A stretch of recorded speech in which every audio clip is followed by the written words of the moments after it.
সে এমন একজন নেত্রী, আবশ্যিক নেত্রী যে তার প্রচারের প্রয়োজন নেই। সে একটা ব্র্যান্ড, বাংলাদেশের ব্র্যান্ড।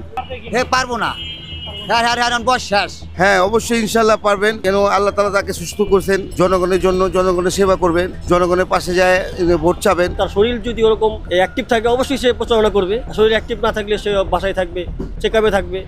সেই ক্ষেত্রে তার যে সে এমন একজন নেত্রী, আবশ্যিক নেত্রী যে তার প্রচারের প্রয়োজন নেই। সে একটা ব্র্যান্ড, বাংলাদেশের ব্র্যান্ড। তার মতন মমতাময়ী মহিলা বর্তমানে কমই আছে। এটি হলো কথা।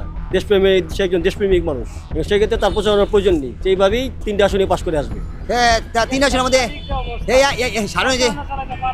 পারবো না, বয়স শেষ। হ্যাঁ, অবশ্যই ইনশাল্লাহ পারবেন। কেন আল্লাহ তাআলা তাকে সুস্থ করছেন জনগণের জন্য, জনগণের সেবা করবেন, জনগণের পাশে যায় ভোট চাবেন। ইনশাল্লাহ দানের প্রতি নিয়ে উনি আবার জীবিত হয়ে আবার 4বার প্রধানমন্ত্রী হবেন। বিএনপি দলের সিদ্ধান্তের উপরই সব কিছু।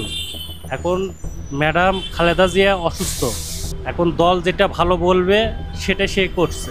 দেশনেত্রী বেগম খালেদা জিয়ার যে ইমেজ আছে বিগত আপনার 1991 সাল থেকে শুরু করে এখন পর্যন্ত তিনি যতবার নির্বাচন করেছেন তিনি কিন্তু কোনোদিন পরাজিত হননি, এবং বর্তমানে বাংলাদেশে তার থেকে জনপ্রিয় ব্যক্তি মনে হয় আর দ্বিতীয় নেই। তো উনি যদি উনার নাম দেশনেত্রী বেগম খালেদা জিয়া যে কোনো আসনে, শুধু আমি যে 3 আসন বলছেন যে না, যদি পঞ্চগড় থেকে, টেকনাফ থেকে, তেতুলিয়া, বাংলাদেশের যে কোনো প্রান্ত থেকে তিনি ঘরে বসে নির্বাচন করে ইনশাল্লাহ যে কোনো প্রার্থীর জামানত বাজেয়াপ্ত করতে পারে।